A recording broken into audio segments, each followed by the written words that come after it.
You must have heard people talking about average speed, average rainfall, average height, average score or average marks, etc.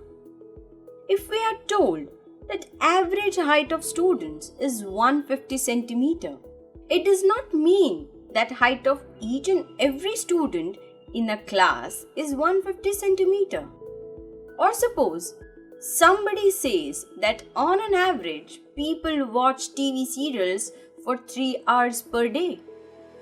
So does it mean that everybody watches TV for 3 hours? No, obviously not. So in general, average gives an idea of maximum range of that data. For example, when we say average height of students is 150 centimeter, it gives a message that height of students are spread around 150 centimeter. That is, majority of students fall around 150 centimeter. Some of students may have height less than that, or some may have height greater than that, or some may have height 150 centimeter as well.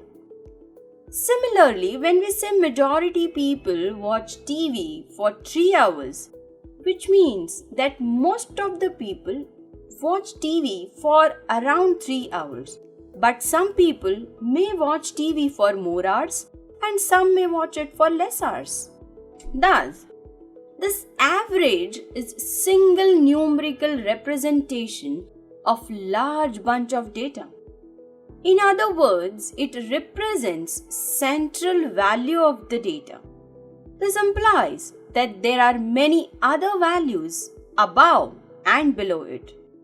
So we can say that there is number which indicates a central value for whole data.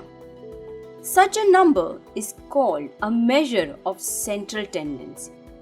Students, as you know, measure of central tendency is a combination of two words, that is measure and central tendency. Measure means methods to calculate and central tendency means average value of any data. For a given data, there exist several types of measures of central tendency. The most common among them are arithmetic mean or simply mean, median and mode. First, let us see arithmetic mean or simply mean. For common man, average means arithmetic mean or mean. But students, average does not only mean every time we are using arithmetic mean. It can be median, it can be mode. Mean in general terms represents the central value of the data. It gives us information about what is the range of the data where maximum observations fall. Mathematically, the arithmetic mean or mean of data is sum of all observations divided by total number of all observations.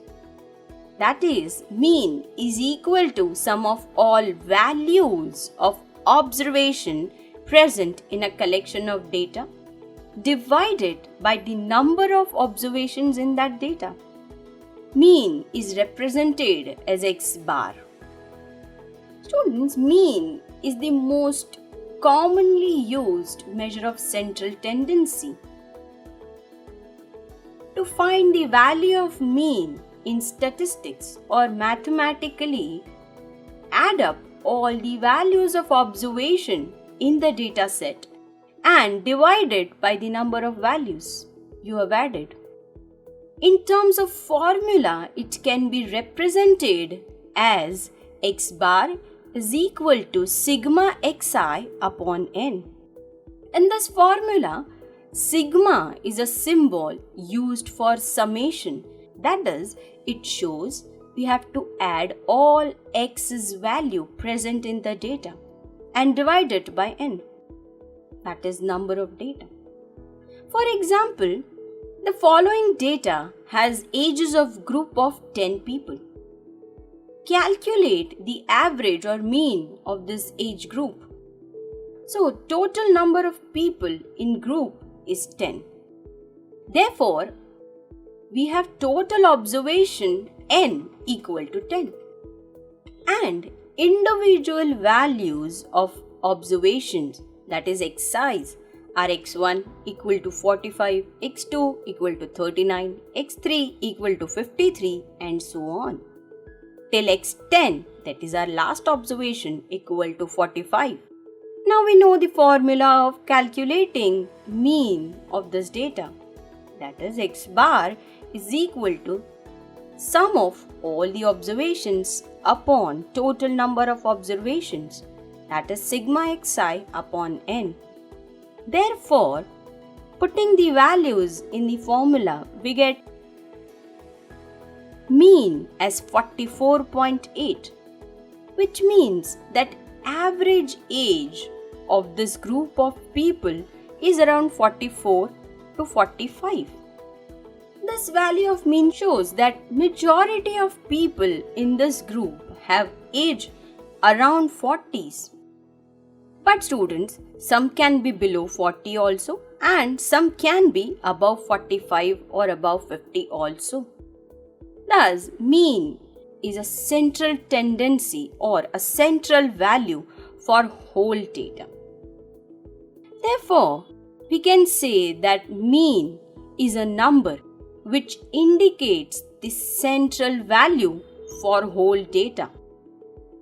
So what we learned about is mean. What about median and mode? We will see that in the next video.